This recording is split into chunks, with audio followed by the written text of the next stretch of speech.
Avatar part 3 வந்து வரப்போகுது. அதுக்கு முன்னாடி அவதார் பார்ட் 1, பார்ட் 2 பற்றி நம்ம தெரிஞ்சுக்க போகிறோம். அது மட்டும் இல்லாமல் அவதாருக்கும் ஜேம்ஸ் கேமரூன் அவருக்கும் உள்ள தொடர்பு என்ன? ஜேம்ஸ் கேமரூன் வந்து ஏன் அவதார் எடுக்கணும் அப்படின்னு நினச்சார்?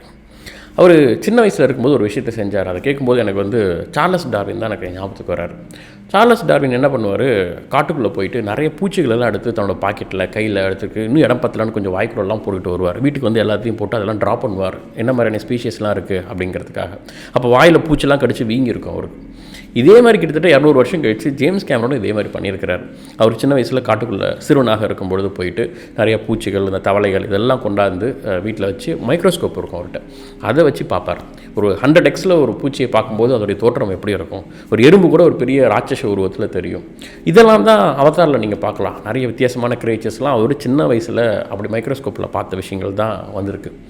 யோசிச்சு பாருங்கள், சின்ன வயசில் ஒரு சின்ன ட்ரீம், அதை நம்ம எப்படி பர்சீவ் பண்ணுறோன்னு இருக்குல்ல, அந்த ட்ரீமுக்கு எப்படி உயிர் கொடுக்குறோம், தன் வாழ்க்கையே எப்படி வந்து அதுக்காக அர்ப்பணிக்கிறோன்னு இருக்குல்ல.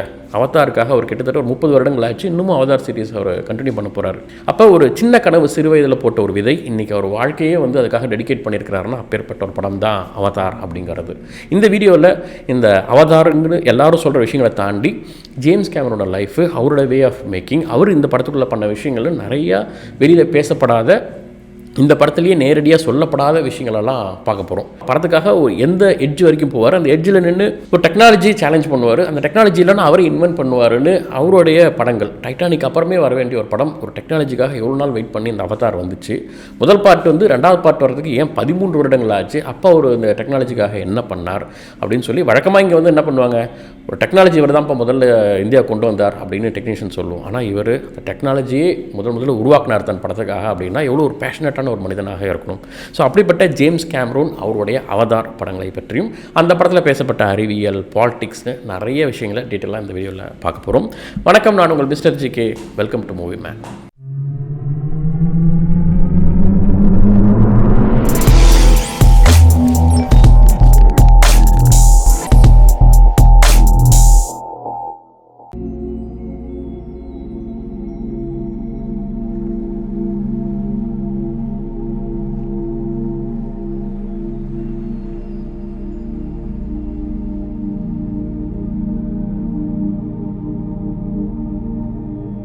இந்த படத்தை நம்ம புரிஞ்சுக்கணும் அப்படின்னா ஜேம்ஸ் கேமரூன் வந்து புரிஞ்சுக்கணும். அவர் என்ன மனநிலையில் இந்த படத்தை எடுக்கிறார், அவர் வாழ்க்கையில் இந்த அவதார் அப்படிங்கிறது எவ்வளோ முக்கியமான படம் அப்படிங்கிறத தெரிஞ்சுக்கணும்.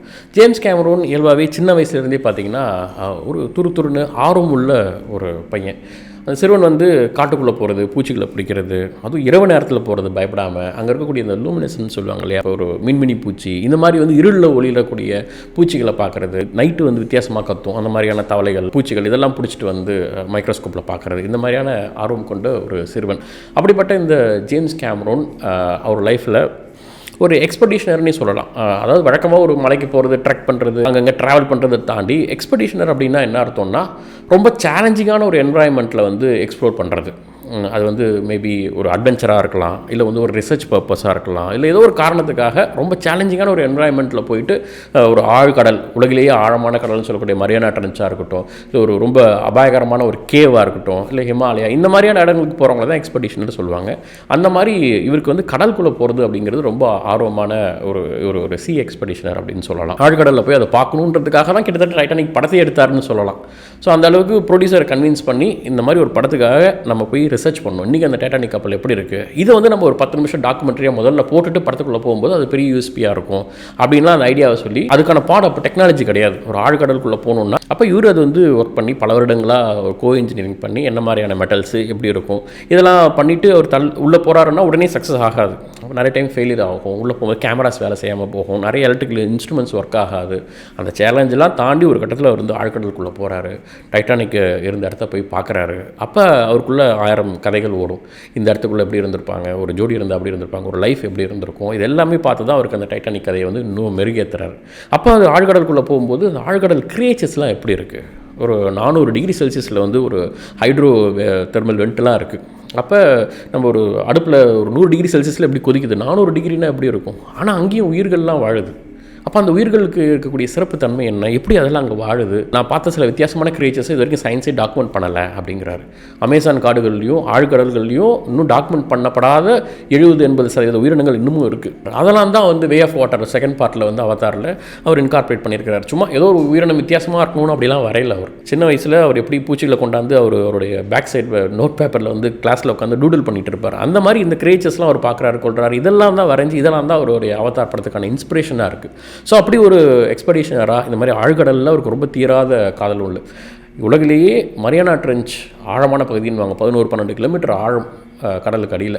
அதுக்கான டெக்னாலஜி ரொம்ப சேலஞ்சிங்காக இருந்தது. பல வருட போராட்டத்துக்கு பிறகு முதல் 5 பேர் போனாங்களே, அதில் வந்து இவரும் ஒருவர். இப்போ கூட சமீபத்தில் அந்த ஓஷன் கேட் கம்பெனியோடைய டைட்டன் அப்படின்னு சொல்லக்கூடிய ஒரு சப்மெர்சிபிள் வெஹிக்கிள் வந்து இம்ப்ளோட் ஆச்சு. ஆக்சுவலாக அது நடக்கும்போது நிறைய எக்ஸ்பர்ட்ஸ்கிட்ட கேட்கும்போது இவர்கிட்டே வந்து கேட்டாங்க உங்களோட ஒப்பீனியன் போது அவர் நிறைய சொன்னார். இது மாதிரியான உலோகங்களை பயன்படுத்திக்க கூடாது, நிறைய சேஃப்டி மெஷர்மெண்ட்ஸில் இஷ்யூஸ் இருந்ததுன்னா இவருடைய கருத்துக்களை டீப்பாக சொன்னார், டெக்னிக்கலாக இன்ஜினியரிங்காக. காரணம் என்னென்னா இதில் பல வருடங்கள் அவர் வாழ்ந்திருக்கிறார். ஸோ இப்படி ஒரு ஆர்வம் மிகுந்த ஒரு மனிதன். படம் ஃபில்ம் மேக்கிங்லாம் தாண்டி நேச்சரை புரிஞ்சுக்கணும், இந்த மாதிரி ஆழ்கடலுக்கு போகணும், காடுகளில் போகணும், விலங்குகளை புரிஞ்சுக்கணும்னு ஒரு என்வரான்மெண்டலிஸ்ட்டாகவே கிட்டத்தட்ட இப்போ அப்படி தான் அவர் வாழ்கிறார். தன் வாழ்க்கையே வந்து அதுக்காக மாற்றிக்கொண்ட ஒரு மனிதர் அப்படின்னு சொல்லலாம். அப்போ அவருடைய படைப்பு, அவருடைய ட்ரீமான அவதார் அப்படிங்கிறது எப்படி இருக்கும் அப்படின்னு பார்த்துக்கோங்க. மோஷன் கேப்சர் அப்படிங்கிற டெக்னாலஜி இருக்குது. ஆனால் இந்த படத்தில் பண்டோராவில் வரக்கூடிய அந்த நேவி பீப்புளோடைய முக அசைவு இருக்கு இல்லையா, அந்த ஒரு ஹியூமனிஸ்டிக் அந்த டச் வரணுங்கிறதுக்காக கண் புருவத்திலேருந்து காது மடல் அந்த தாடை எல்லாமே பர்ஃபெக்டாக இருக்கணும் அப்படிங்கிறதுக்காக அந்த மோஷன் கேப்சர் அப்படிங்கிற டெக்னாலஜியை நெக்ஸ்ட் லெவலுக்கு கொண்டு போகிறாங்க.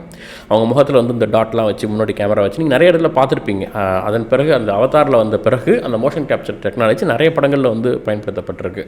ஈவன் இந்த படத்தில் வந்து நிறைய பயோ சென்சார்ஸ்லாம் பயன்படுத்தி முகத்தில் நுண்ணிய மெல் உணர்வுகளை கூட அழகாக கேப்சர் பண்ணுற மாதிரி இதில் அந்த டெக்னாலஜியை கொண்டு வந்திருப்பாங்க. அதுதான் நமக்கு அந்த நேவி பீப்புள் அவ்வளோ உயிரோட்டமாக மனிதர்களோட கனெக்ட் பண்ணுற அளவுக்கு கொண்டு வந்தது அப்படின்னா அதுக்கு காரணம் அந்த டெக்னாலஜி தான்.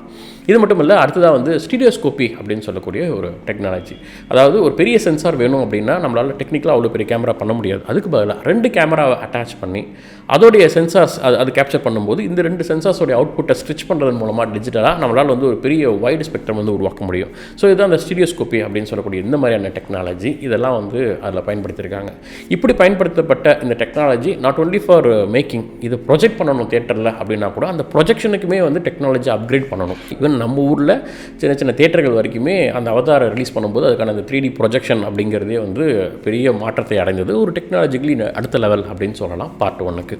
கம்மிங் டு பார்ட் 2, இது வந்து வே ஆஃப் த வாட்டர் அப்படின்னும் போது அண்டர் வாட்டரில் நடக்க போகுது. அப்போ ஏற்கனவே அவங்க ஒரு டெக்னாலஜி வச்சுருக்காங்க. அந்த மோஷன் கேப்சரை இன்னும் ஒரு வெர்ஷன் 2க்கு அப்கிரேட் பண்ணுறாங்க. நீருக்கு அடியிலையுமே வந்து அந்த முக அசைவுகள் வந்து கேப்சர் பண்ணணும் துல்லியமாக. ஒரு பெரிய சேலஞ்ச். ஏன்னா காற்று நீர் சாலிடுக்கு முன்னாடிங்கிறதால அதில் பார்ட்டிகல்ஸ் வந்து அவ்வளோ டிஸ்டர்பன்ஸ் இருக்கும் கேப்சர் பண்ணுறதுல சென்சாரில். ஸோ அதை மீறி வந்து தண்ணீருக்குள்ளே ஒரு கேமரா வச்சு முக அசைவுகளை சரியாக கேப்சர் பண்ணுறது அப்படிங்கிறது ஒரு பெரிய சேலஞ்சிங்காக இருந்ததுங்கிறாங்க. அதை வந்து அவங்க அச்சீவ் பண்ணியிருக்கிறாங்க. அது மட்டும் இல்லாமல் 48 ஃப்ரேம்ஸ் பர் செகண்ட் அப்படிங்கிற மாதிரி இந்த ஹை ஃப்ரேம் ரேட்ஸை வந்து இதில் இன்ட்ரடியூஸ் பண்ணுறாங்க. ஏற்கனவே பண்ணியிருக்கிறாங்க, பட் நல்ல ஒரு அவுட்புட்டாக வந்து இதை அச்சீவ் பண்ணியிருக்காங்க அப்படின்னே சொல்லலாம். ஏன்னா ஒரு நீருக்குள்ளேருந்து இப்படி எழுந்திருக்கிறாங்க அப்படின்னா அந்த நீர் துளி அப்படியே முடியிலேருந்து ஒரு ட்ராப் விடுறத கூட அவ்வளோ கேப்சர் பண்ணணும் அப்படின்னா அவ்வளோ ஹை ஃப்ரேம் ரேட்டில் அதை பார்க்க நல்லாயிருக்கும். ஸோ இந்த மாதிரி பார்ட் 1 பார்ட் 2 ஏதாவது ஒரு புது புது டெக்னாலஜி வந்து இன்ட்ரடியூஸ் பண்ணிகிட்டே இருக்காங்க. இன்னும் சொல்லப்போனால் இந்த படம் வந்து ஒரு 5 பார்ட் பிளான் பண்ணுறாங்க அப்படின்னா அதுக்கான பைப்லைன்ஸ் இருக்கும் இல்லையா, எப்படி ஒரு கதை திரைக்கதை அதுக்கான மேக்கிங் ப்ரொடக்ஷன் அதுக்கான ஒரு பைப்லைன் இருக்கோ, டெக்னாலஜிக்கலாகவே ஃபஸ்ட்டு படத்துக்கு இந்த மாதிரியான டெக்னாலஜி, அடுத்த படத்துக்கு நீருக்கு எப்படி டெக்னாலஜி, அடுத்த ஃபயருக்கு எப்படி டெக்னாலஜின்னு அதுக்கான ஒரு பைப்லைனுமே வச்சுட்டு அதுக்காக ஒர்க் பண்ணிகிட்டு இருக்காங்க.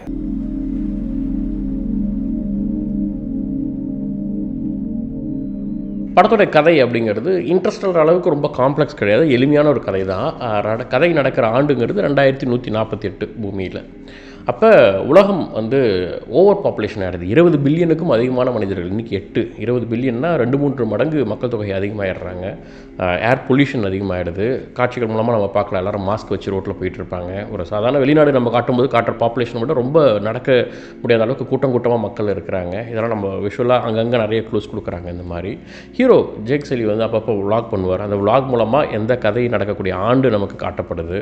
அப்போ டிவி நியூஸ் எல்லாம் பார்த்திங்கன்னா பெங்கால் டைகர்ஸ்லாம் வந்து அழிந்ததாக சொல்கிறாங்க. 100 வருடங்களுக்கு முன்பே அதெல்லாம் எக்ஸ்டென்ட் ஆகிடுச்சு, அழிந்து போச்சு அப்படின்லாம் சொல்லப்படுற தகவல் மூலமாக இந்த பூமி வந்து வாழ தகுதி இல்லாத கிரகமாக மாறிக்கிட்டு இருக்கு. பொல்யூஷன் ஆகிடுச்சு, சண்டைகள் நடந்திருக்கு, நேச்சுரல் ரிசோர்ஸஸ் வந்து நிறைய காலி ஆகிடுச்சு, எனர்ஜிக்கான பற்றாக்குறை, வேறு இடத்துல நோக்கி நம்ம போக வேண்டிய நிலைமை வந்திருக்குன்னு பூமி ஒரு அழிவின் விளிம்பில் இருக்கிறது அப்படிங்கிறது நமக்கு தெரிய வருது. இப்படி பூமியை தாண்டி ரிசோர்ஸஸ் மனிதர்கள் தேடுறாங்க. அப்படி அவங்க தேடுகிற ஒரு இடம் தான் ஆல்ஃபா சென்டாரி. நம்ம பூமியிலிருந்து 4.4 ஒளியாண்டுகள் தொலைவில் இருக்கக்கூடிய ஒரு ஸ்டார் சிஸ்டம். அதில் பண்டோரா அப்படின்னு சொல்லக்கூடிய ஒரு நிலவு, இது வந்து ஒரு கேஸ் ஜெயிண்ட்டை வந்து சுற்றி வந்துட்டுருக்கு. இந்த நிலவு வந்து ரிசோர்ஸ்ஃபுல்லாக இருக்குது. அங்கே வந்து அன்ஆப்டோனியம் அப்படின்னு சொல்லக்கூடிய ஒரு மினரல் வந்து இருக்குது அப்படின்னு சொல்லி அதை நோக்கி வந்து போகிறாங்க. ரிசர்ச்லாம் நடக்குது. கதையோட சுருக்கம் என்னென்னா, அங்கே போயிட்டு அங்கே இருக்கக்கூடிய நேவின்னு சொல்லக்கூடிய மனிதர்கள் போலவே இருக்கக்கூடிய உயிரினங்கள் அங்கே வாழ்ந்துட்டு, மனிதர்கள் அந்த பண்டோராவுக்கு போகும்பொழுது அதிலிருந்து ஜாக் செல்லி வந்து நேவி கூட்டத்தோடு சேர்ந்து அவர்களோட கலாச்சாரம் பண்பாடுன்னு அவங்களோட கலக்க அனுப்புகிறாங்க. அப்படி போகிற ஜாக் செல்லி அந்த நேவி குழுவில் இருக்கக்கூடிய இளவரசியான நைத்திரியை வந்து காதலிக்கிறான். அப்படி இருக்கும்போது ஒரு கட்டத்தில் மனிதர்களுக்கும் அந்த நேவி பீப்புளுக்கும் இடையேயான சண்டை ஒரு போராக உருவாகிறது. அப்போ ஹீரோ ஜாக் செல்லி அந்த நேவி இனத்தோடையே இருந்து அவர்களுக்கு தலைமை ஏற்று அவர்களோடு சேர்ந்து நின்று சண்டை போட்டு மனிதர்களை வந்து விரட்டி அடிக்கிறான். பிறகு நைத்திரியோடு சேர்ந்து அங்கவே வாழ்கிறான் அப்படின்றதோட முதல் பாகம் முடியுது.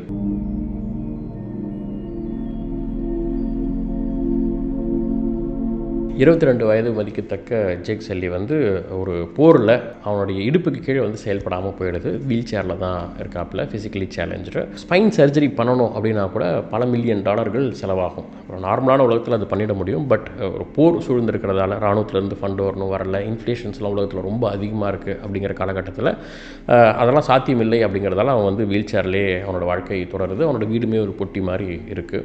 இப்படி இருக்க ஜேக் அடிக்கடி வந்து ஒரு கனவு அவனுக்கு வந்துகிட்டே இருக்கும். ரெக்கரிங் ட்ரீம் அப்படின்னு சொல்லுவாங்க. ரெக்கரிங் ட்ரீம்னா அடிக்கடி அந்த கனவு வந்து அவனை டிஸ்டர்ப் பண்ணிக்கிட்டே இருக்கிறது. ஒரு மிஸ்டீரியஸான ஒரு காட்டில் ஒரு வனத்துக்கு மேலே வந்து அவன் பறந்து போகிற மாதிரியான கனவு அடிக்கடி அவன் வந்துகிட்டே இருக்குது அப்படிங்கிறது சொல்லப்படுது.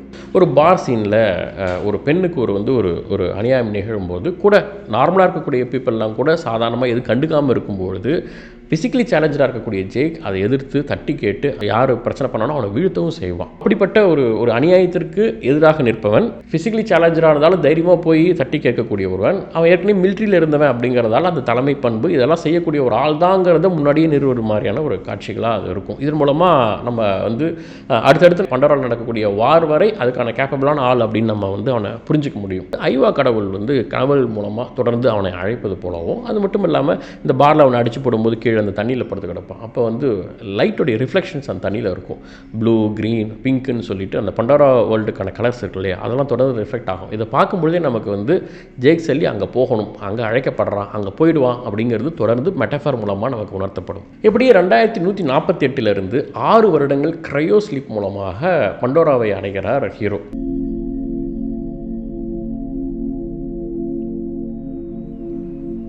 2154 அங்கே போய் சேர்றாங்க. ஏன் இவ்வளோ வருடங்கள் அப்படின்னா, பூமியிலிருந்து ஆல்ஃபா சென்டாரி அப்படிங்கிறது 4.4 ஒளியாண்டுகள் தொலைவில் இருக்கிறதால இவ்வளோ ஆண்டுகள் போய் சேர்றாங்க. அப்படி சேரும் பொழுது அவங்க அந்த பண்டோராங்கிறது ஒரு நிலவு, அந்த கேஸ் ஜெயிண்ட்டுன்னு சொல்லுவாங்க, நம்ம ஜூபிட்டர் மாதிரி அந்த கேஸ் ஜெயிண்ட்டை சுற்றி இருக்கக்கூடிய 3 நிலவுகள் இருக்குது. அதில் ஒன்று தான் அந்த பண்டோரா. அப்போ பண்டோராவிலேருந்து பார்க்கும்போது 2 நிலவுகள் தெரியும். நீங்கள் அந்த பண்டோரா வேர்ல்டுலேருந்து பார்க்கும்போது இரவு அப்படிங்கிறது நம்மள மாதிரி டார்க்காக இருக்காது, கொஞ்சம் டஸ்கி நைட்ஸாக தான் இருக்கும். காரணம் என்னென்னா, அங்கே 2 நிலவுகள் எப்பவுமே இருக்கும். சோலார் எக்லிப்ஸ் அப்படிங்கிறது தினமும் அங்கே நடந்துகிட்டு இருக்கக்கூடிய ஒரு இடமாக அது இருக்கும். அவங்களுடைய ஒன் டே அப்படிங்கிறது நமக்கு எப்படி 24 ஹவர்ஸோ, பண்டோராவுக்கு வந்து 27 ஹவர்ஸ் அப்படின்னு சொல்லப்படுது. கம்பேர் டு எர்த் ரொம்ப கம்மியான கிராவிட்டி அப்படிங்கிறதாலே அதில் இருக்கக்கூடிய தாவரங்கள், செடிகள், இதோட வேர் தண்டுகள்லாம் பார்த்தீங்கன்னா கொஞ்சம் ஓவர் சைஸ்டாக இருக்கும். ஈவன் அங்கே இருக்கக்கூடிய அனிமல்ஸ், ஹியூமனாய்டு, அந்த நேவிஸ், உங்களோட சைஸ் எல்லாமே ஓவர் சைஸ்டாக இருக்கிறதுக்கு காரணம் கிராவிட்டி வந்து கம்மியாக இருக்கிறதால. ஏன்னா கிராவிட்டி அதிகமாக இருந்தால் எல்லாத்தையும் பிடிச்சி இழுக்கும்போது நீங்கள் எல்லாமே அதோட சைஸுங்கிறது குறையும். ஃப்ரீயாக விடும்போது கிராவிட்டி கம்மியாக இருக்கும்போது எல்லாமே அதோட சைஸ் அப்படிங்கிறது பெருசாகுங்கிறதா அதோடைய ஃபிசிக்ஸ். அங்கே இருக்கக்கூடிய செடிகள், தாவரங்கள், இந்த மரங்கள், இதோட எல்லாத்துடைய வேரும் பார்த்திங்கன்னா எலக்ட்ரோ கெமிக்கல் கனெக்ஷன் மூலமாக அண்டர் கிரவுண்டில் நியூரோ நெட்வொர்க்ஸ் மூலமாக ஃபார்ம் ஆனது. ஸோ இது எல்லாமே ஒரு மாதிரி இந்த ஈகோசிஸ்டமே கனெக்டட் அப்படின்னு சொல்லலாம். முக்கியமாக இந்த கெமிக்கல் ரியாக்ஷன் மூலமாக இரவுகளில் பயோலூமினிசென்ட் தன்மை இந்த தாவரங்களுக்கும் மரங்களுக்கும், இன்னும் சொல்லப்போனால் விலங்குகளுக்கும் உயிரினங்களுக்கும் கூட உண்டு. இந்த பண்டோராவில் RDA அப்படின்னு சொல்லக்கூடிய அந்த எனர்ஜி ரிசோர்ஸஸ் கம்பெனி வந்து ஆய்வு செய்யும்போது தான் இங்கே அதிக அளவில் அன்அப்டானியம் அப்படின்னு சொல்லக்கூடிய ஒரு மினரல் வந்து இருக்கிறத அவங்க கண்டுபிடிக்கிறாங்க. இது அவங்க பண்டோராக்குள்ளே என்டர் ஆகும்போது முதல் காட்சியிலே நமக்கு வந்து அவ்வளோ பெரிய பள்ளம் தோன்றிருக்கிறது மூலமாக இங்கே ஏற்கனவே வந்து ஆய்வு செய்து தான் இந்த மினரலை கண்டுபிடிச்சிருக்கிறாங்க அப்படிங்கிறத நம்ம புரிஞ்சிக்க முடியும். ஸோ அப்படிப்பட்ட அந்த மினரல் வந்து ஒரு வல்கானிக் ஆக்டிவிட்டி மூலமாக இங்கே நிறையா இருக்குது. மற்ற 2 மூன்கள்லையுமே இருக்குது. பட் ஆனால் இங்கே ரொம்ப வந்து அபேண்டண்டாக நிறைய அளவில் இருக்குது அப்படிங்கிறத இங்கே தெரிஞ்சுக்கிறாங்க. அன்அப்டானியம் சொல்லக்கூடிய இந்த மினரலில் என்ன ஸ்பெஷல் அப்படின்னா, இது வந்து ஒரு சூப்பர் கண்டக்டர் ஆகவும் இதில் வந்து ரொம்ப ஹைலி மேக்னெட்டிக் ஃபீல்டு அப்படிங்கிறது ரொம்ப அதிகமாக இருக்குது. இது வந்து நம்மளுடைய எனர்ஜி ரிசோர்ஸ் ப்ராப்ளத்தெலாம் வந்து சால்வ் பண்ணும் அப்படின்னு சொல்கிறாங்க.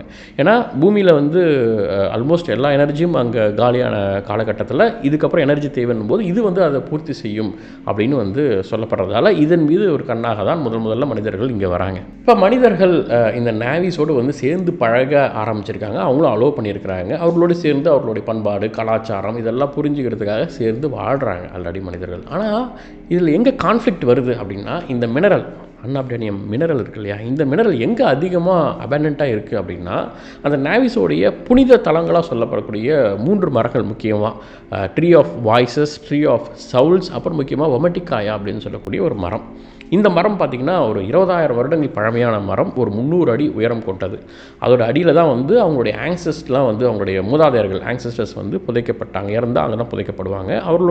அவங்க எல்லாமே இந்த நியூரல் நெட்வொர்க் மூலமாக கனெக்டடாக இருக்காங்க அங்கே அப்படின்னு நேவிஸ் நம்பக்கூடிய ஒரு இடமாக இருக்கிறது. அதுக்கு அடியில் பல மில்லியன் டன் அளவான இந்த மினரல் வந்து இருக்கிறதால இங்கே எடுக்கணும்னு மனிதர்கள் முயற்சி பண்ணுறாங்க. இதுதான் ஒரு பெரிய கான்ஃப்ளிக்டாக ஒரு பிரச்சனையாக வந்து உருவாகுது.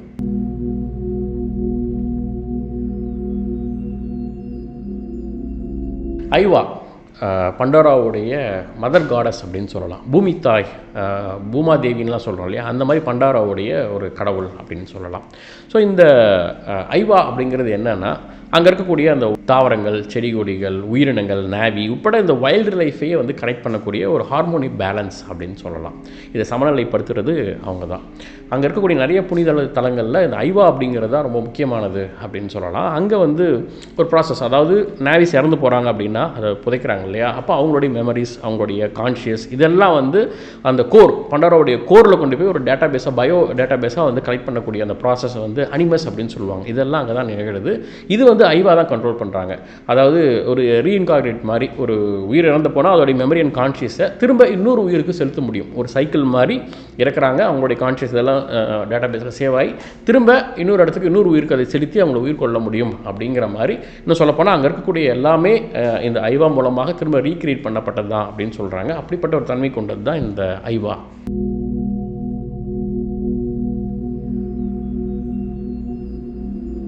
நேவிஸ் இவங்க வந்து பண்டோராவில் இருக்கக்கூடிய ஒரு இனக்குழு, நிறைய இனக்குழு இருக்குல்ல, அதில் ஒன்று தான் நேவிஸ் அப்படிங்கிறது. ஹியூமனாய்டு ஸ்பீஷிஸ், கிட்டத்தட்ட மனிதர்கள் போலவே இருப்பாங்க.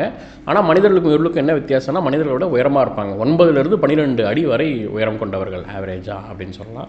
அவருடைய நிறம் அப்படிங்கிறது நீல கலரில் இருக்கும். முகம், உடல் எல்லாமே நீல நிறத்தில் இருக்கிறத பார்க்க முடியும். அவர்களுக்கு வால் இருக்கும்.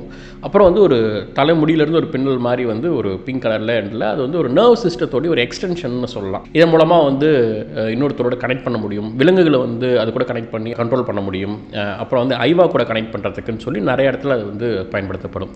இன்னும் சொல்லப்போனால் விரல்களே அவங்களுக்கு வந்து 4 விரல்கள் தான். ஆனால் அவதார்னு ஒன்று இருக்கு இல்லையா, அதாவது ஹியூமன்ஸ் இங்கேருந்து போகிற மனிதர்கள் உருவாக்குற ஒரு க்ளோன் இருக்கு இல்லையா, அதான் அவதார்னு சொல்கிறாங்க. நேவிஸ் மாதிரியான ஒரு க்ளோன். அது வந்து பார்த்திங்கன்னா 5 விரல்கள், 5 கால்களில் 5 விரல்கள், கையில் 5 விரல்கள். ஆனால் இவர்களுக்கு ரெண்டுமே 4 விரல்கள் தான். இந்த டிஃப்ரென்ஸை நீங்கள் நிறைய இடத்துல பார்க்கலாம். அம்பு எய்யும்போது நேவிஸ் அம்பு எழுதும்போது அந்த 2 விரல்கள் மூலமாக முன்பக்கம் அப்படி வைத்து இழுப்பாங்க, ஏன்னா கட்டவரல் கிடையாது இல்லையா. ஆனால் இதுவே மனிதர்கள் அம்பு எய்யும்போது வழக்கம் போல் பின்பக்கம் எய்வார்கள். அந்த டிஃப்ரென்ஸ் வந்து நீங்கள் அந்த விரல்களில் பார்க்க முடியும். முக அமைப்பிலே பார்த்தீங்கன்னா கண்கள் அவங்களுக்கு வந்து ஒரு கேட்டை மாதிரி இருக்கும் நேவிஸ்க்கு, ஆனால் மனிதர்களுக்கு வந்து இயல்பாக இருக்கும். புருவங்கள் நமக்கு இருக்கும், அவர்களுக்கு இருக்காது. இப்படி ஒற்றுமைகள் கொஞ்சம் இருந்தாலும் வேற்றுமைகள், டிஃப்ரென்ஸ் இருக்கும். ஏன்னா இது மனிதர்கள் கிரியேட் பண்ணது நேவி மாதிரி ஒரு க்ளோன் இது. ஆனால் அவர்கள் ஒரிஜினல் நேவிங்கிறதால இது வித்தியாசங்களை பார்க்க முடியும்.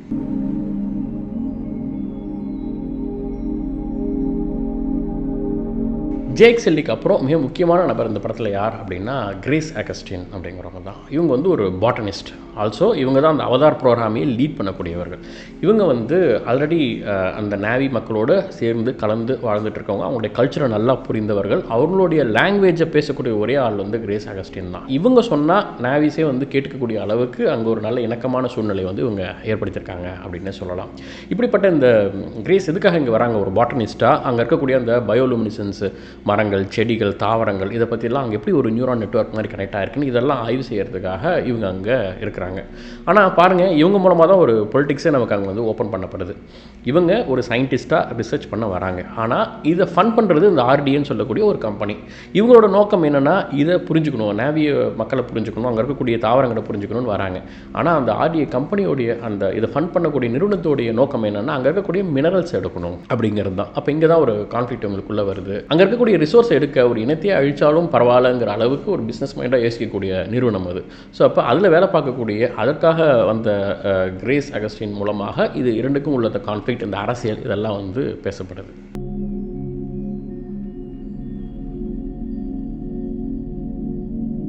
காலனைசேஷன் இந்தியாவில் வாசனை திரவங்களுக்காகவும் இந்த ஸ்பைசஸ்க்காகவும் எப்படி வந்து மெல்ல மெல்ல வியாபாரத்துக்காக உள்ளே வந்தவர்கள் இந்த நாட்டையே பிடிக்கிற அளவுக்கு காலனைசேஷன் உள்ளே வந்ததோ, இப்படி தான் பண்டோராவில் வந்து அந்த மினரலுக்காக உள்ளே போகிறவங்க மெல்ல மெல்ல அங்கே நாங்கள் வந்து ரிசர்ச் பண்ணுறோம் அப்படின்னு, அப்புறம் எஜுகேஷன் கொடுக்குறோம், அப்புறம் மெல்ல மெல்ல அந்த கிரகத்தையே வந்து பிடிக்கிறதுக்கான ஒரு காலனைசேஷன், அதுக்கான ஒரு வார் அப்படிங்கிறதான் நடக்குது இல்லையா? இதை நம்ம வந்து கம்பேர் பண்ணி பார்த்துக்கலாம். அது மட்டும் இல்லாமல் நீங்கள் சென்டினென்டல் பீப்புளோடு வந்து கூட நீங்கள் கனெக்ட் பண்ணிக்கலாம். சென்டினென்டல் இப்போ கூட போகும்போது அங்கே வந்து வில்லுகளை வைத்து தாக்குவாங்க மனிதர்கள், இங்கே வராதிங்க நாங்கள் பார்த்துக்குறோம். அப்படி தான் அந்த உலகத்துலேயுமே ஃபஸ்ட்டு ஜேக் செல்லி உள்ளே போகும்போது நேத்ரி வந்து வில் மூலமாக அவங்கள தாக்க வர்றது. ஸோ அப்படி அவங்க இனக்குழுவை வந்து பாதுகாத்து இருக்கக்கூடிய ஒரு இனமாக இந்த நேவிஸை நம்ம வந்து பார்க்க முடியும். ஸோ அப்படி ஒரு எப்பயுமே ஒரு ட்ரைப் கம்யூனிட்டி, அவங்களுக்கு வரக்கூடிய இந்த காலனைசேஷனால் வரக்கூடிய இன அழிவு, இதெல்லாம் வந்து நம்ம நிறையா பார்த்துருக்கோம் வரலாற்றில். ஸ்பானிஷ் பீப்புள் சவுத் அமெரிக்காவில் நடந்த அந்த காலனி ஆதிக்கம் இருக்கிறது இல்லையா, உலகிலேயே மிக கொடுமையானது அப்படின்னு சொல்கிறாங்க. அவங்க பண்ண அட்ராசிட்டிஸ் அப்படிங்கிறது ரொம்ப அதிகம். இது வந்து ஜேம்ஸ் கேமரனுக்கு வந்து பாதித்திருக்கலாம். அதை வந்து வச்சு கூட இதை ஒரு இது எழுதியிருக்கலாம் அப்படின்னு சொல்லப்படுது. இதெல்லாம் தாண்டி இந்த காலனைசேஷன் பண்ணுறவங்கலாம் திரும்ப திரும்ப சொல்கிறது என்னென்னா, அவங்களுக்கு நாங்கள் வந்து மெடிசன் கொடுக்குறோம், அவங்களுக்கு நாங்கள் வந்து எஜுகேஷன் கொடுக்குறோம், அவங்களுக்கு அதை செய்கிறோம் இதை செய்கிறோன்னு சொல்கிறதெல்லாம் ஒரு ஐலாண்டில் இருக்கிறவங்க, இல்லை ஒரு தனி வேர்ல்டு, அவங்க ஒரு ஏலியன் சொல்லப்போனால் நேவிஸ்லாம். அவங்களுக்கு நாம் எப்படி வந்து அவங்க வாழ்க்கைக்கு வந்து நம்ம மேம்படுத்துறதுக்கு மருந்து கொடுக்கறது, அவங்க 10,000 வருஷமாக இருக்கிறாங்க, அவங்களுக்கு தெரியாததா? இல்லை நம்மளுடைய விஷயங்களை கொண்டு போய் திணிக்கிறதுன்னு இருக்குல்ல. ஒரு ஐலாண்டில் வாழ்கிறாங்க, அவங்களுக்கான ஒரு வாழ்க்கை முறைங்கிறது பல ஆயிரம் வருடங்களாக இருக்குது. அவங்களுக்கு போய் உங்களோட வாழ்க்கை முறையை கொண்டு போய் அடாப்ட் பண்ணுறது அப்படின்றது ஒரு ஈகோஸ்டிக்காக, நான் வந்து மேலே இருக்கிறேன், என் தரத்துக்கு வா, நான் உன்னை தூக்குறேன்ற அந்த ஈகோஸ்டிக் மைண்டு தான் இங்கே வந்து வேலை செய்யுது. நிறைய ஐலாண்டில் இந்த மாதிரி சென்டினென்டல் ஐலாண்ட் மாதிரி நிறைய ஐலாண்டில் இருக்கக்கூடியவங்களை கொண்டாந்து நம்ம சேர்க்கும் போதே நம்மோடு சேர்ந்து அவங்களால வாழ முடியாமல் இறந்து போனவர்கள் நிறையா இருக்கிறாங்க, நோய்வாய்ப்பட்டெல்லாம். அப்போ அவர்கள் வழியிலே வாழ விடுவது தான் சிறந்தது. நீங்கள் வந்து சின்னதாக அவங்களுக்கு வந்து மெடிசன் கொடுக்குறேன், எஜுகேஷன் கொடுத்துட்டேன்ட்டு அவங்ககிட்ட வந்து ஒரு பெரிய வள சுரண்டலை பண்ணுற விஷயம்னு ஒன்று இருக்குது இல்லையா, அது தொடர்ந்து உலகத்தில் இருக்குது. அதை தான் ரிசம்பிள் பண்ணுற மாதிரி இந்த படத்துலையும் இந்த கதையில் வந்து வடிவமைக்கப்பட்டிருக்கு. இது ஒரு மிகப்பெரிய பாலிடிக்ஸை பேசுது அப்படின்னு சொல்லலாம். அவதான் படத்தில் வந்து இவ்வளோ பெரிய பாலிடிக்ஸ் இருக்குது கதைக்குள்ளே அப்படின்னு பேசுகிறோம். படமே வந்து பயங்கர டெக்னாலஜிக்கலி ஒரு பெரிய மார்வல் அப்படின்லாம் சொல்கிறது. இதெல்லாம் இருந்தாலுமே இதெல்லாம் தாண்டி படம் வந்து நம்மளோட உணர்வுபூர்வமாக கனெக்ட் பண்ண நிறைய காட்சிகள் இருக்குது. குறிப்பாக ஒரு 3 காட்சிகளை நான் சொல்லணும்னு நினைக்கிறேன். இது எனக்கு ரொம்ப பிடித்த காட்சிகள். முதல் விஷயம், ஒரு ஃபிசிக்கலி சேலஞ்சாக இருக்கக்கூடிய ஹீரோ ஜேக் செல்லி அப்படிங்கிறவன் வந்து அந்த பண்டோரா வேர்ல்டுக்குள்ளே வந்த பிறகு பாட்குள்ளே போயிட்டு அவன் வந்து ஒரு அவதார் உள்ளே போயிட்டு கனெக்ட் ஆகிறான் இல்லையா. அப்போ அந்த அவதாராக அவன் வந்து வெளில வந்து பண்டோராவில் எழுந்து நடந்து ஓடுற காட்சி இருக்கும். அந்த லேபில் இருந்து கை கால்கள்லாம் அந்த இது இருக்கும், அதெல்லாம் பிச்சு போட்டுட்டு அவன் சொல்ல அவங்க கொடுக்குற இன்ஸ்ட்ரக்ஷன்ஸ் எதுவுமே கேட்காம அவன் ஓடுற காட்சி இருக்குல்ல, தொடர்ந்து அவனோட கால்கள் வந்து காட்டப்படும்.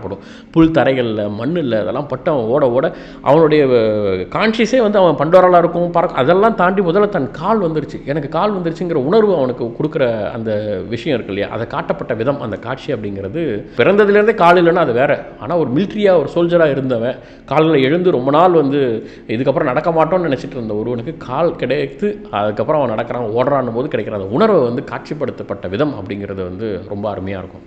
ரெண்டாவது காட்சி என்ன அப்படின்னா, ஜேக் செல்லி பண்டாராக்குள்ளே காடுகளுக்குள்ளே போகும்போது முதல்ல அந்த நைத்ரி, அந்த நேவிஸோட இளவரசியான நைத்ரியை மீட் பண்ணுற காட்சி இருக்கு இல்லையா. அவனை யாரோ ஒரு வெளியாள் அப்படின்னு சொல்லிட்டு நைத்ரி அவனை தாக்குறதுக்காக வில்லு எடுத்து போவாங்க. அந்த ஐவாவுடைய அந்த சோல் சீட் வந்து அப்படியே வந்து அந்த அம்பு மேலே வந்து உட்காரும். அவனை கொல்லலான்னும் போது அது மேலே வந்து உட்கார்ற அந்த காட்சி இருக்குல்ல, அதன் பிறகு கூட கொஞ்சம் நேரத்தில் அந்த ஐவா சீட்ஸ் வந்து அவனை சுத்தமாக சூழ்ந்துக்கும். அவனை சுற்றி நிறைய சீட்ஸ் வந்து இருக்கும். அப்போ ஐவா வந்து காட்டி கொடுக்குது, இவன் தான் உன் இனத்தை காப்பாற்ற போகிறவன், இவனால தான் வந்து உங்கள் இனம் வந்து காப்பாற்றப்பட போகுது அப்படிங்கிறத வந்து ஒரு குறிப்பால் நமக்கு உணர்த்துற மாதிரியான ஒரு காட்சி. அதை வேறு என்ன மாதிரிலாம் சொல்லியிருக்கலாம், ஆனால் அப்படி ஒரு விஷுவல் பண்ணது அப்படிங்கிறது ஒரு பொய்ட்டிக்காக இருந்தது பார்க்க. இதே மாதிரி இன்னொரு காட்சி என்ன அப்படின்னா, இவங்க 2 பேரும் சேர்ந்து போவாங்க, ஓடியாடுவாங்க. அப்போ ஒரு மழையில் ஒரு இலையில் தேங்கி இருக்கக்கூடிய தண்ணீரை வந்து பருகுவாங்க. அது நம்ம லைவாக நம்மளே வாழ்க்கையில் யாராவது ஒரு முறை அப்படி குறிச்சிருந்தீங்கன்னா உங்களுக்கு வந்து அது தெரிஞ்சிருக்கும். அது வந்து பார்க்க ரொம்ப ரசனையான ஒரு பொய்ட்டிக்கான ஒரு காட்சி மாதிரி இருந்தது. இப்படி நிறைய காட்சிகள் படத்தில் உணர்வு ரீதியாகவும் இருந்தது. இது வந்து விஷுவலாகவும் சரி, பார்க்கவும் சரி, ஒரு உணர்வாகவும் பிஜிஎம் இதெல்லாம் பார்க்கும்போது ஒரு டெக்னாலஜி அரசியலெல்லாம் தாண்டி ரொம்ப ஒரு நல்ல உணர்வை கொடுக்கும் அந்த படம் பார்க்கும்பொழுது. அடுத்து முக்கியமான ஒரு விஷயம் என்ன அப்படின்னா, படத்தில் நிறைய பறக்கிற காட்சிகள் வரும். பூமியை தாண்டி அந்த பண்டோராங்கிற வேர்ல்டுக்குள்ளே நம்ம பறக்கிறோம் இல்லையா, பறக்கிற காட்சிகளில் பார்க்கும்போது ஒரு பூமியை தாண்டி நம்ம பறக்கிறோம். ஹியூமனோடைய ஒரு ரெகுலர் செயல் கிடையாது. ஜேக் சல்லி பறக்கிறான் அப்படின்னா அவன் வந்து தண்ணீரை மறந்து பறப்பான். ஒரு தியானம் போல் எதுலேயுமே மனசு ஒருநிலைப்படுத்தப்பட்டு அப்படியே அந்த பறக்கும்போது அதை ரசிச்சுட்டு இருக்கான்ல, அந்த உணர்வு இருக்குல்ல. அதில் இவங்க 2 பேரும் சேர்ந்து பறக்கும்போது ஆக்சுவலாக அவங்க 2 பேருக்கு காதல் உருவாகிறதே ஒரு பறக்கும் போது தான் அவங்க மனம் விட்டு அதை வந்து அதுக்குள்ளே ஈடுபடுறாங்க அப்படின்னு சொல்லலாம். அப்போ நம்ம சும்மா பறக்கிறதுங்கிறது என்னென்னமோ நினைக்கிறோம். ஆனால் உண்மையான ஒரு பறத்தல் உணர்வு எப்படி இருக்கும், அந்த உணர்வில் மெய்மறந்து நம்ம எப்படி வந்து நம்ம மனம் தூய்மையாகும், அந்த தூய்மையில் எப்படி ஒரு காதல் உருவாகும்னு காட்டப்பட்ட காட்சியெலாம் வந்து ரொம்ப அருமையாக இருக்கும். படத்தில் நிறைய வசனங்கள் வந்து ரொம்ப அழகாக இருக்கும், நேர்த்தியாக இருக்கும். எனக்கு ரொம்ப பிடிச்சது என்ன அப்படின்னா, all energies only borrowed and one day you have to give back. எப்படி அந்த லா ஆஃப் எனர்ஜிக்கு ஒரு பேசிக் பிரின்சிபல் இருக்கும் இல்லையா, ஆற்றலை ஆக்கவோ அழிக்கவோ முடியாது, ஒரு ஆற்றல் தான் இன்னொன்றா மாறணும். அதுபோல் இங்கே இருக்கிற எல்லா எனர்ஜிஸுமே வந்து பாரோ பண்ணப்பட்டது, நீ கண்டிப்பாக ஒரு நாள் கொடுக்கணும் அப்படிங்கிற மாதிரி. இந்த ஐவா ட்ரீ நான் சொன்னேன் இல்லையா, இறந்து போன பிறகு அது கான்ஷியஸ் திரும்ப வந்து அதாவது வேறொரு ஐடென்டிட்டின்னு சொல்லி அந்த பண்டோராக்குள்ளே அதை ரீசைக்கிள் ஆகும் இல்லையா, அதை சொல்கிற மாதிரியான ஒரு டைலாகாக அது இருந்தது. அதே போல் இன்னொரு வசனம் என்னென்னா, scientist should stay objective cannot be ruled by emotions அப்படின்வாங்க. ஒரு சயின்டிஸ்ட் அப்படிங்கிற வந்து ரொம்ப எமோஷனுக்குள்ளே போய் பார்க்கக்கூடாது. நான் வந்து அப்ஜெக்டிவாக எதாவது விஷயம் என்னன்றதை ஆய்வு செய்யறது மட்டும் இருக்கணும். எமோஷனுக்குள்ளே போயிட்டேன்னா என்னால் சரியாக ஆய்வு செய்ய முடியாது அப்படின்னு சொல்லக்கூடிய டைலாகாக இருக்கட்டும். இறுதியாக ஸ்கை பீப்புள்னு சொல்லக்கூடிய மனிதர்களுக்கும் நாவிக்கும் இடையே ஒரு பெரும் போர் உருவாகிறது. நாவி பக்கம் நின்று யார் கன்வின்ஸ் பண்ணி போகணும்னு நினச்சானோ மனிதர்கள்ட்ட இருந்து அங்கே போன ஜேக் சல்லி நாவிக்காக அவர்களோடு இருந்து தலைவனாக நின்று சண்டை போட்டு மனிதர்களை தோற்கடித்து அவர்களை வந்து அனுப்பி பண்டோராவை வந்து காப்பாற்றுகிறான். நயத்திரி கூட அவன் வந்து அங்கே சேர்ந்து வாழ்கிறான். எப்படி அவன் வந்து ஒரு பாட்குள்ளே ஒரு ரிமோட்டாக ஆப்ரேட் பண்ணிட்டு இருந்த அவதார் வந்து ஐவா மூலமாக திரும்ப அவனுக்கு ஒரு கான்ஷியஸ் கிடைத்து உயிர் அனுப்பி அவன் வந்து ஒரு அவதாரிலிருந்து முழு நாவி மனிதனாகவே, நாவி உயிரினமாகவே அங்கே வந்து மாறி கண்மொழிக்கிறான். அதோட வந்து முதல் பாகம் முடிகிறது. இந்த படத்துடைய டேக்அவே என்ன அப்படின்னா, அதில் என்னதான் நம்ம நாவி அவங்க வந்து வேறு கிரகத்தில் இருக்காங்க அப்படின்னு சொன்னாலும் கிட்டத்தட்ட மனிதர்கள் மாதிரி தான், கிட்டத்தட்ட ஹியூமனாய்டு ஸ்பீஷியஸ் தான் அவங்க இருக்கிறாங்க. இன்னும் நிறைய விஷயங்கள், அவதாருங்கிற பேரே வந்து இண்டியனைஸ்டு நேம், நம்ம ஈஸியாக இன்னும் மற்ற கண்ட்ரிஸோடைய நம்மளால் ஈஸியாக கனெக்ட் பண்ணிக்க முடியும். அதில் இன்னும் சொல்லப்படக்கூடிய அந்த கல்ச்சர்ஸு, ரிச்சுவல்ஸ் இதெல்லாம் வந்து நம்ம இந்தியாவில் இருக்கக்கூடிய நிறைய விஷயங்கள் வந்து ரெசம்பிள் ஆகுது அப்படின்னு சொல்லலாம். ஸோ ஓவராலாகவே ஒரு ஹியூமன் மாதிரியான ஒரு ஸ்பீஷியஸ் எப்படி வந்து ஒரு என்வரான்மெண்ட்டோடு கலந்து வாழ்கிறாங்க, அங்கே இருக்கக்கூடிய உயிர்கள் கூட எப்படி கோஎக்ஸிஸ்ட் ஆகிறாங்க, ஒன்று அழிச்சிக்காமல் எப்படி சார்ந்து இருக்கிறாங்க, எவ்வளோ அன்போடு இருக்கிறாங்க அப்படின்னா நமக்கு காட்சிப்படுத்துகிற விதம் வந்து பார்க்கும்பொழுது நாம் இங்கே எப்படி இருக்கிறோம், என்விரான்மெண்ட்டை எவ்வளோ வந்து வீணாக்கிறோம், எப்படி வந்து காடுகளை அழிக்கிறோம், எப்படி இங்கே போர் செஞ்சுக்கிட்டு இருக்கோம், எப்படி வந்து உலகத்தை அழிச்சிட்டு இருக்கோம் அப்படின்னும் போது ஒரு பெரிய குற்ற உணர்ச்சி வந்து இந்த படம் நமக்கு பார்க்கும்போது ஏற்படுத்துது அப்படின்னு சொல்கிறாங்க. இன்ஃபேக்ட் இந்த படம் ரிலீஸ் ஆனப்போ ஒரு அவதார் டிப்ரெஷனே வந்துருச்சு அப்படின்னு சொல்கிறாங்க. மக்கள் பார்க்கும்பொழுதே இப்படி தானே இருக்கணும், நம்ம அப்படி இல்லையே அப்படிங்கிற உணர்வு நிறைய பேருக்கு வந்ததாலாம் சொல்லப்படுது. ஸோ இந்த படம் பார்க்கும்பொழுதாவது திரும்ப நாம் அந்த மனிதத்தன்மையை பெறணும், இது மாதிரியான ஒரு வாழ்க்கையை வாழணும்னு அட்லீஸ்ட் தோணுச்சுனாலே அது இந்த படம் ஏற்படுத்திய தாக்கம் அப்படின்னு சொல்லலாம்.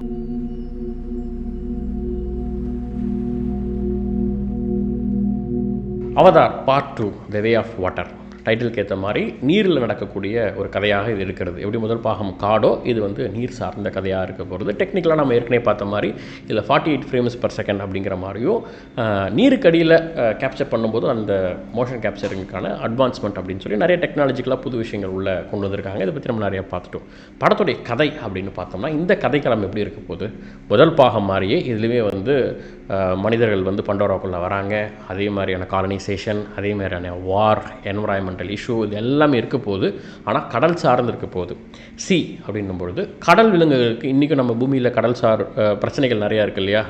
கடலில் இருக்கக்கூடிய ஆமைகள், மீன்கள், உயிரினங்களுக்கு என்ன மாதிரியான பாதிப்பு ஏற்படுத்துது, இயற்கையில் இருக்கக்கூடிய அந்த பவழப்பாறைகளில் இருக்கக்கூடிய பிரச்சனைகள் என்ன, மனிதர்களால் ஏற்படக்கூடிய செயற்கையாக வரக்கூடிய பிரச்சனைகள் என்னென்னு பார்க்குறோம் இல்லையா? இதே போல தான் பண்டோராவில் இருக்கக்கூடிய அந்த கடலுக்கு அடியில் இருக்கக்கூடிய சி என்வரான்மெண்ட் வந்து எப்படி பாதிப்படையக்கூடியது. உதாரணத்துக்கு சல்லியோட 2ஆம் மகன் கூட கடலில் ஒரு பெரிய வேல் இருக்கும், திமிங்கலம். அதுக்கு வந்து மனிதர்களால் வந்து ஒரு அம்பு வந்து துளைக்கப்பட்டிருக்கும், அதை வந்து எடுத்து காப்பாற்றுவான். இப்படி மனிதர்களாலே பூமியில் மட்டும் இல்லை, அங்கேயும் பிரச்சனை தான், கடல்வாழ் உயிரினங்களுக்கும் இவங்களால் பிரச்சனை தான்ங்கிற மாதிரி அந்த என்வரான்மெண்டல் இஷ்யூஸ்லாம் காட்டப்பட்டிருக்கும்.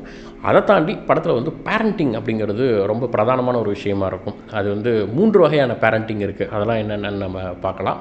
அதுக்கடுத்து ஐடென்டிட்டி கிரைசிஸ், ஒருவனுடைய அடையாளம் எந்த அளவுக்கு கேள்விக்குறியாக்கப்படுது அப்படின்ற மாதிரியான இந்த மாதிரியான விஷயங்கள் தான் இந்த படத்தில் வந்து அதிகமாக பேசப்படுது. படம் நடக்கக்கூடிய காலகட்டம் 2170, இந்த 2ஆம் பாகம். இப்போ வந்து முன்னாடி எப்படி முதல் பாகத்தில் மினரல்ஸ்க்காக வந்து பண்டோராவுக்கு மனிதர்கள் வந்தாங்களோ அந்த நிலைமையெல்லாம் மாறிடுச்சு. இப்போ உலகம் கிட்டத்தட்ட அழியும் தருவாயில் இருக்குது. இப்போ காலனைசேஷன், நம்ம வந்து குடிபெயரணுன்றதுக்காகவே வந்து மனிதர்கள் வந்து பண்டோராவை நோக்கி வந்துட்டு இருக்காங்க. போன பாகத்தில் நம்ம ஜேக் செல்லி பற்றி நிறைய பார்த்தோம். ஆனால் வில்லன் மைல்ஸ் குவாட்ரிட்ஜ் பற்றி நம்ம பார்க்கல. அவன் தான் வந்து செகண்ட் ஹாஃபில் பண்டோராவை காரணிப்படுத்துவதற்காக அந்த போரில் முன்னிருந்து நடத்தக்கூடிய ஒரு வில்லன். அவனுடைய பங்கு இந்த 2ஆம் பாகத்தில் என்ன அப்படின்னு பார்த்தீங்கன்னா, அவன் முதல் பாகத்தில் இறந்து போயிருந்தாலும் இந்த 2ஆம் பாகத்தில் அவனுடைய மெமரி, அவனுடைய நினைவு வந்து ஒரு அவதாருக்கு செலுத்தப்பட்டு அவன் வந்து மீண்டு வருவான். எப்படி வந்து நேவிலாம் இறந்து போயிட்டாங்கன்னா அந்த ஐவா மூலமாக திரும்ப இன்கார்பரேட் பண்ணி வேற ஒரு உயிராக வருதோ, அது போல் கிட்டத்தட்ட அதோட ஹைப்ரிட் வெர்ஷனாக வந்து இவனுடைய நினைவுகளும் வந்து இவனை மாதிரியான ஒரு அவதாருக்குள்ளே கொடுக்கப்பட்டு திரும்ப மீண்டு வருவான். அப்படி மீண்டு வரக்கூடிய அந்த அவதாருக்கு மெமரி மட்டும்தான் இருக்கும், அந்த வில்லனோட மெமரி. பழிவாங்கும் உணர்ச்சியோடையே அந்த அவதாரில் இருப்பான். அவனுடைய ஒரே நோக்கம் இந்த படத்தில் கிட்டத்தட்ட அந்த ஹீரோவான ஜாக் செல்லியை வந்து பழிவாங்கணுங்கிற இடத்தை நோக்கி நகர்ந்துடும். அந்த காலனைசேஷனை தாண்டி இவனுக்குள்ள ஒரு பர்சனல் வெஞ்சன்ஸ் அப்படிங்கிறது இந்த கதைக்குள்ளே இருக்கிறத நம்ம பார்க்கலாம். இந்த பகுதியில் முக்கியமாக சொன்ன மாதிரி பேரண்டிங், இந்த பேரண்டிங்கை வந்து ஒவ்வொரு கேரக்டருக்கும் வெவ்வேறு மாதிரி சொல்லப்பட்டிருக்கும். முதல்ல ஜேக் செல்லி எடுத்துக்கிட்டோம் அப்படின்னா, அவன் வந்து ஒரு குடும்பஸ்தானாக இப்போ இந்த பகுதியில் மாறிடுறான். முதல் பாட்டில் வந்து எப்படி தன் இனத்தை காப்பாற்றுறதுக்காக நான் என்ன வேணால் செய்வேன் அப்படின்னு சொன்னவன், இந்த 2ஆம் பாகத்தில் தன் குடும்பத்தை காப்பாற்றுவதற்காக நான் என்ன வேணால் செய்வேன் அப்படின்ற அளவுக்கு மாறிடுறான். அவனுக்கு 4 பிள்ளைகள். பெரியவன் ஒரு பையன், 2வது வந்து ஒரு பொண்ணு, 3வது வந்து அகைன் ஒரு பையன், 4வது ஒரு பொண்ணு. இந்த பெரிய பையன் அப்படிங்கிறவன் வந்து ஜேக் செல்லி சொல்கிறது வந்து அப்படியே செய்யக்கூடிய ஒபீடியண்ட்டான ஒரு பையன் அப்படின்னு சொல்லலாம். 2வது இருக்கக்கூடிய பொண்ணு வந்து கிட்டத்தட்ட அந்த கிரேஸ் அகஸ்டின் மாதிரி டிட்டோவாக இருக்கக்கூடிய ஒரு குழந்தையாக நம்ம அதில் வந்து பார்க்கலாம். அடுத்ததாக 3வது வந்து பார்த்திங்கன்னா அந்த பையன், 2வது மகன் அவன்தான். அவன் வந்து கொஞ்சம் எப்படி ஹைராரிக்கலி பெரிய பையன் இருக்கிறதால அவனுக்கு எல்லா பொறுப்புகளும் கொடுக்கப்படுது. ஆனால் இந்த 2வது மகனுக்கு வந்து பார்த்திங்கன்னா தன்னை நிரூபிக்க வேண்டிய ஒரு சூழ்நிலை. எதுவாக இருந்தாலும் வந்து நான் செய்யணும், நான் அதை நிரூபித்து காட்டணும் அப்படின்னு தொடர்ந்து முட்டி மோதி சில விஷயங்களை முற்படும் போது சில பிரச்சனைகளையும் கூட்டிகிட்டு சேர்த்து வர்றதுக்கு காரணம் அவன் வந்து துருத்துருன்னு தன்னோட இருப்பை தன்னை நிரூபிக்கணுன்றதை முனைப்பாக இருப்பான். கடைசியாக வந்து ஒரு பெண் குழந்தை. ஸோ எப்படி 4 பேரை வந்து இந்த ஹீரோ ஜாக் செல்லி வந்து எப்படி அவனோட பேரண்டிங் இருக்குது, எப்படி வந்து ஒபீடியண்ட்டான பெரிய பையனையும் தன்னை நிரூபிக்க முயலக்கூடிய அந்த 2வது மகனையும் எப்படி வந்து பேரண்டிங் பண்ணுறார் அப்படிங்கிறது வந்து இதன் மூலமாக ஒரு கோணத்திலையும், இதே மாதிரி இன்னொரு பேரண்டிங் காட்டப்படும். இன்னொரு இனக்குழுவான அந்த மெக்லைனா கிளான் அப்படின்னு சொல்லுவாங்க. அதில் இருக்கக்கூடிய தலைவர், அவருடைய பிள்ளைகள் 2 பேர், ஒரு பையன் ஒரு பொண்ணு இருப்பாங்க. இந்த குடும்பம் ஜேக் செல்லியோட குடும்பம் நீர்க்கடியில் போகும்போது இந்த கிளான், இந்த தலைவர், இவருடைய மகள் இவங்கள வந்து சந்திக்கிற மாதிரி இருக்கும். அப்போ இந்த பையன் இந்த பொண்ணு இவங்க வந்து எப்படி நடந்துக்கிறாங்க, இவந்தோ அந்த மெக்லைனா கிளானோட தலைவர் வந்து இவங்களை வந்து அக்செப்ட் பண்ணிக்கிட்டாலும், இவங்க வந்து ஒரு நேவியாக பூமியிலேருந்து வந்தவனாக இருந்தாலும் நேவி குழுவில் சேர்ந்து இப்போ புதுசாக அவங்க வந்து கிட்டத்தட்ட ஒரு இடம் பெயர்றாங்கன்னும் பொழுது தங்களை ஏற்றுக்கணும் இல்லையா, வேற ஒரு இனக்குழு ஏற்றுக்கணும். அந்த ஏற்றுக்கிறதுல இருக்கக்கூடிய அந்த பிரச்சனைகளில் வந்து அப்பாவே ஏற்றுக்கிட்டாலும் பையன், அந்த மகன் வந்து ஏற்றுக்க மாட்டான். அப்போ அங்கே வந்து எப்படி சல்லியுடைய பையன், பெரிய பையன் சொன்னதெல்லாம் கேட்டுக்கிறான். ஆனால் இங்கே வந்து பார்த்திங்கன்னா அவங்க அப்பாவே ஒத்துக்கிட்டாலும் பையன் வந்து ஒத்துக்காத ஒரு நிலைமை இருக்குது. ஸோ இப்படி இந்த பேரண்டிங்கில் அப்பாவுக்கும் பையனுக்கும் இருக்கக்கூடிய கான்ஃப்ளிக்ஸு, இந்த மாதிரி ஒவ்வொரு இடத்துலையுமே ஒரு பேரண்டிங்கை பார்க்கலாம். இன்ஃபேக்ட் இன்னும் சொல்ல போனால் வில்லனான குவாட்ரிட்ஜ், மைல்ஸ் குவாட்ரிட்ஜ், அவனுக்கு வந்து ஒரு பையன் இருக்கிறதா இந்த பகுதியில் காட்டப்படுது. குவாட்ரிட்ஜ் இறந்தாலுமே மெமரி மூலமாக அவதாராக வந்தாலுமே அவனே சொல்கிறான், நீ வந்து என்னோடய பையனாக இருந்தாலும் என்னோடய மெமரி மட்டும்தான் இருக்குது. நான் வந்து ஒன்று பெருசாக எனக்கும் வந்து பெருசாக உறவுகள் கிடையாது, எனக்கு வந்து பெருசாக பாசம்லாம் கிடையாது. பட் உங்கள் அப்பாவுடைய மெமரி இருக்குது அப்படிங்கிற அளவுக்கு தான் வந்து இவங்க 2 பேருக்கான உறவுகள் இருந்தாலுமே படத்துடைய கிளைமேக்ஸ் அப்போல்லாம் பார்த்தீங்கன்னா சல்லியோடைய கழுத்தில் வந்து கத்தியை வைப்பான் வில்லன் குவாட்ரிச். அப்போ சல்லியோடைய மனைவியான நைத்ரி என்ன பண்ணுவா, இந்த வில்லன் குவாட்ரிச்சோடைய மகனுடைய கழுத்தில் வந்து கத்தி வைப்பா. வைக்கும்போது நம்ம என்ன பண்ணுவோம், அது என் பையனே கிடையாது, மெமரி தான் எனக்கு அப்படின்னு விடலாம். ஆனாலும் அவனுக்குள்ள ஒரு உள்ளுணர்வு, அது என்னோட மகன் அப்படிங்கிறதால அவன் வந்து இறங்கி வருவான். ஸோ அவனுக்கும் ஒரு தன் மகன் அப்படிங்கிற மாதிரி ஒரு பகடைக்காயாக அவனை வச்சு அவனுடைய எதிரின்னு சொல்லி அந்த ஹீரோவை பிடிக்க முயற்சி பண்ணாலுமே ஒரு கட்டத்தில் அவனுக்குள்ளேயும் ஒரு பேரண்டிங் உணர்வு இருக்குதுன்னு சொல்லிட்டு இந்த 3 தளத்துலையுமே இந்த படத்தில் வந்து பேரண்டிங் அப்படிங்கிறது வந்து பேசப்படும். அடுத்ததாக இந்த படத்தில் பேசக்கூடிய முக்கியமான பிரச்சனை வந்து ஐடென்டிட்டி கிரைசிஸ், ஒரு அடையாளம் அப்படிங்கிறது தான். நேவியாக காட்டில் இருக்கும்பொழுது ஜேக் சல்லி எப்படி இருந்தான் அப்படிங்கிறத தாண்டி இப்போ வந்து கடல் ஓரமாக கடல் வாழ் அந்த கிளான் இருக்குது இல்லையா, மெக்டனியா கிளான், இந்த கிளான்கிட்ட வந்த பிறகு இவர்கள் நீரை ஒட்டி வாழக்கூடிய இவங்க எப்படி பார்க்குறாங்க இந்த ஃபேமிலியை அப்படின்னா, ஜேக் சல்லி பொறுத்த வரைக்கும் வந்து ஒரு ஹியூமன், நைத்ரிங்கிறது வந்து பார்த்திங்கன்னா ஒரு நேவி. இப்போ இவங்க 2 பேருக்கு பிறந்த குழந்தைகள் இருக்காங்க இல்லையா, இந்த 2 பேரும் வந்து பார்த்திங்கன்னா ஹியூமனா இல்லை வந்து நேவிஸா அப்படிங்கிற ஒரு ஐடென்டிட்டி கிரைசிஸ் வருது. ஆனால் அவங்க ஃபீச்சராக பார்க்கும்போது அவர்கள் மனிதர்கள் மாதிரி 5 விரல்கள் கொண்டதாக இருக்கிறதால இவங்க வந்து ஆனாலும் மனிதனாகவோ இல்லை நேவியாகவோ இல்லாமல் ஒரு கலப்புங்கிறதால அந்த இனத்துக்குள்ளேயே அந்த புது கிளானுக்குள்ளே வந்து பார்த்திங்கன்னா இவர்களை ஏற்றுக்கொள்வதில் சிக்கல்கள் இருக்கிறது. அதுதான் வந்து அந்த கிளானோட தலைவருக்கும் அவருடைய மகனுக்கும் இருக்கக்கூடிய கான்ஃப்ளிக்டாலாம் காட்டப்படும். அப்போ இது வந்து நம்ம ஏற்கனவே சொன்ன மாதிரி ஜேம்ஸ் கேமரூன் இந்த கதையோட இந்த சவுத் அமெரிக்காவில் இருந்தக்கூடிய அந்த காலனைசேஷன் அப்புறம் அந்த பிரச்சனைகள் கூட இதையும் நம்ம பொருத்தி பார்க்கலாம். சவுத் அமெரிக்காவில் பார்த்தீங்கன்னா அந்த நேட்டிவ் அமெரிக்காவாக இருக்கட்டும் இல்லை ஸ்பானிஷ் வந்து கலக்கிறாங்க. இப்போ அங்கே இருக்கிறவங்க வந்து தன்னை நேட்டிவாகவோ இல்லை வந்து ஸ்பானிஷாகவோ ரெண்டுமே கிடையாது அப்படிங்கிற ஒரு ஐடென்டிட்டி கிரைசிஸ் வந்து அங்கே நிறைய இருக்கிறதா பார்க்க முடியும். அதே மாதிரியான பிரச்சனை வந்து இந்த படத்துலையுமே வந்து பேசப்பட்டிருக்கு. ஆனால் கடைசியாக அந்த படம் முடிவில் வந்து நீ யார், நீ என்னவா உணர்ற, நீ யாருக்காக போராடுற அப்படிங்கிறது தான் வந்து உன்னை தீர்மானிக்கும் அப்படிங்கிற இடத்துக்கு தான் இந்த பிரச்சனைக்கான சொல்யூஷன் அப்படிங்கிறது இந்த படத்தில் நகருது அப்படின்னு சொல்லலாம். ஸோ ஓவராலாக இந்த படம் அப்படிங்கிறது கடல் சார்ந்த ஒரு டாக்குமெண்ட்ரி மாதிரி, ஒரு டேவிட் அட்டன்பரோட ஒரு டாக்குமெண்ட்ரி மாதிரி படம் வந்து இருக்குது. ஆனால் கொஞ்சம் கமர்ஷியல் வேலை, ஒரு 3Dயில் ஒரு பிரம்மாண்டமான ஒரு விஷுவலாக வந்து நம்ம இந்த படத்தை பார்க்க முடியும். படம் டெக்னிக்கலி வந்து ஒரு நல்ல ஒரு தேட்டர் எக்ஸ்பீரியன்ஸை கொடுக்கும். படத்தில் ஸ்டண்ட்ஸ் வந்து ரொம்ப நல்லா பண்ணியிருப்பாங்க இந்த பார்ட் 2ல் அப்படின்னு சொல்லலாம். அதே மாதிரி எப்படி இந்த பார்ட் 1ல் வந்து காடுகளில் பறக்கிறது ஒரு விலங்குகள் போது, அந்த மாதிரி இந்த படத்தில் ஒரு டிரான்ஸ்போர்ட்டாக வந்து நீர்வாழ் உயிரினங்கள் கிரியேச்சர்ஸை வந்து டிரான்ஸ்போர்ட்டுக்கு வந்து பயன்படுத்துவாங்க. ஸோ ஓவராலாக அப்படி ஒரு அண்டர் வாட்டர் மூவியாக நமக்கு வந்து ஒரு புதிய எக்ஸ்பீரியன்ஸ் வந்து இந்த படம் கொடுக்கும் அப்படின்னு சொல்லலாம். படத்தில் நிறைய வசனங்கள் இந்த பகுதியிலுமே நல்லாயிருக்கும். The way of water has no beginning and ending அப்படின்னு சொல்லப்படுறதா இருக்கட்டும். சில வார்த்தைகள் இங்கிலீஷில் தமிழில் சொல்கிறேன். பேசப்படாத சில வார்த்தைகள் தேங்கி கொண்டு நமக்குள்ளேயே திரும்ப திரும்ப கேட்கும். காடுகளிலிருந்து இந்த நீர்நிலையை நோக்கி இவங்க நகர்ந்து வரும்போது சல்லி சொல்லுவோம் அந்த புது கிளான் தலைவர்கிட்ட, we are succeed over humans, நாங்கள் மனிதர்களை வென்று விட்டோம் அப்படின்னு சொல்லும்போது அந்த கிளான் தலைவர் கேட்பான், நீயே இங்கே ஒளியை தான் வந்திருக்க, you came here for a hide, is this a success, இதுதான் அவன் வெற்றியா அப்படின்னு அவன் கேட்குற கேள்விகள் வந்து வெற்றி எது அப்படின்னு நம்ம நினைக்கிறோம்ல, எது வெற்றி நாம் நினச்சிட்டு இருக்கோமோ அதெல்லாமே ஒரு கேள்விக்குறி தானே, இவ்வளோ தான் வெற்றியா. ஸோ இப்படி நிறைய வார்த்தை விளையாட்டுகள் டைலாக்ஸ்லாம் கூட இந்த படத்தில் நல்லாயிருக்கும். இந்த பாகத்துலேயும் நிறைய நெகிழ்ச்சியான நல்ல காட்சிகள்லாம் இருக்கும். எனக்கு பிடிச்ச சில காட்சிகளை சொல்கிறேன். குவாட்ரிச் வந்து உயிர் பெற்று வராளே அவனோட மெமரிஸ் மூலமாக அந்த அவதாரில் வரும்பொழுது அவன் இறந்த பொழுது அவனோட எலும்புகள் இருந்திருக்கும் இல்லையா, அந்த எலும்பு மண்டையோடு எடுத்து அவன் பார்க்குற ஒரு காட்சி இருக்கும். நாம் இறந்த பிறகு நம்மளோட மண்டையோடையே பார்க்குற வாய்ப்பு எத்தனை பேருக்கு கிடைக்கும். அதை வந்து அவன் எடுத்து பார்க்கும்பொழுது நாமே நம்மளோட அழிவை பார்க்குற மாதிரி அது ஒரு பெரிய ஒரு ஃபிலாசபிக்கலான ஒரு விஷயமா அது ஒரு காட்சியாக இருந்தாலும் அது ரொம்ப ஒரு காட்சி இந்த படத்தில் வைக்கிறதுக்கான ஒரு ஸ்கோப் இருந்தது. அது அடுத்தது வந்து சந்தோஷமாக சிரித்து பேசிகிட்டு இருக்கும்போது திடீர்னு ஜாக் சல்லி வந்து வானத்தை பார்த்து நம்ம சந்தோஷமாக இருப்போம், திடீர்னு அடுத்து ஏதோ ஒரு பிரச்சனை வந்துடும் ஒரு சின்ன ஒரு உள்ளுணர்வு இருக்கும்ல, நம்ம ரியல் டைமில் நிறைய தடவை பார்த்துருப்போம், ரொம்ப சிரிக்கிறோன்னா அழப்போறோம்டா அப்படின்லாம் சொல்லுவோம்ல, அந்த மாதிரியான உணர்வு அவனுக்கு வந்து வரும். அதே போல் பிரச்சனைகளும் வரும். ஸோ அதை காமிக்கிற மாதிரியான ஒரு காட்சி அப்படிங்கிறது வந்து ரொம்ப ரிலேட்டபிளாக இருந்தது அப்படின்னு சொல்லலாம். இன்னொரு காட்சியில் அந்த மகன் இறந்த பிறகு அவனை வந்து அந்த ஐவாட்டை கொடுத்தாச்சு. இப்போ போய் ஒரு மெமரியில் கனெக்ட் பண்ணி ஜேக் சல்லியாக இருக்கட்டும் அவரோட மகன் நைத்ரியாக இருக்கட்டும் 2 பேரும் போயிட்டு ஆக்சஸ் பண்ணுறாங்க மெமரியை. கடைசியாக அந்த பையனை பார்த்துட்டு அங்கேருந்து மூவ் ஆன் ஆகணும். அதுதான் அப்போ அவங்க கனெக்ட் பண்ணும்போது சின்ன வயசில் அந்த பையனுக்கு எப்படி வந்து வேட்டையாட மீன் பிடிக்கலாம் சொல்லி கொடுத்தாங்க அப்படிங்கிற அந்த காட்சி படுத்தப்பட்ட விதம் இருக்குல்ல. அப்போ ஜேக் சல்லி வந்து உணர்வோடு இருப்பார், தன் மகனை இழந்துட்டோம், இப்போ மெமரியில் போய் அவனை ஆக்சஸ் பண்ணுறோம் அப்படின்னு. அது காட்சிப்படுத்தப்பட்ட விதமே பார்த்திங்கன்னா அந்த மகன் அவனை வந்து சிறு வயதில் காட்டுவாங்க, கட் பண்ணால் அப்படியே பெரியவனாக கட்டுவாங்க. ஸோ ஒரு டைம்லெஸ் இல்லாமல் அவன் வந்து மகன் அவனோட மெமரி வந்து நம்ம பார்க்குறோம் அப்படின்றதையும், அதை இன்னொரு பக்கத்தில் இருந்து நைத்திரி பார்க்குற காட்சியும் வந்து ஓகே அவ்வளோதான், இவன் மெமரியோடு இதுக்கப்புறம் இருக்கான் அவ்வளோதான், அப்படி மூவ் ஆன் ஆகலாம் அப்படின்ற மாதிரியான அந்த காட்சியோட முடியும். அது வந்து படம் நீங்கள் போகிற போக்கில் அது பார்க்கும்போது அந்த சீன் வந்து கொஞ்சம் நெகிழ்ச்சியாக இருக்கும். ஸோ ஓவராலாக இந்த செகண்ட் பார்ட்டை பொறுத்த வரைக்கும் பார்த்தீங்கன்னா, முதல் பார்ட்டில் நமக்கு வந்து பண்டோராங்கிற புது வேர்ல்டை வந்து ஜாக் செல்லி மூலமாகவே அந்த வேர்ல்டுக்குள்ளே நம்ம ட்ராவல் பண்ணி அவன் என்னென்னலாம் பார்த்து ஆச்சரியப்படுறானோ அதேமாதிரியே நம்மளும் ஆச்சரியப்படுற ஒரு வேர்ல்டுக்குள்ளே போகணும். ஆனால் இந்த செகண்ட் பார்ட்டை பொறுத்த வரைக்கும் நமக்கு பரிச்சயமான ஒரு உலகம் தான். என்ன கடல்வாழ் உயிரினங்களை காட்டும்போது ஓகே அது என்ன மாதிரியான தன்மையில் இருக்க போதுன்னு ஓரளவுக்கு புரிந்தாலும், கதை ஓட்டத்தில் பார்க்கும்போது நிறைய உணர்வுகள் கடத்தப்படுது. மகனே இறந்து போகிறான், இன்னொரு பக்கம் போர் இந்த குவான்ட்ரிச் அவனோட மகன் உணர்வுகள்னு ஒரு ஃபேமிலி ட்ராமாக்குள்ளே படம் போகுது.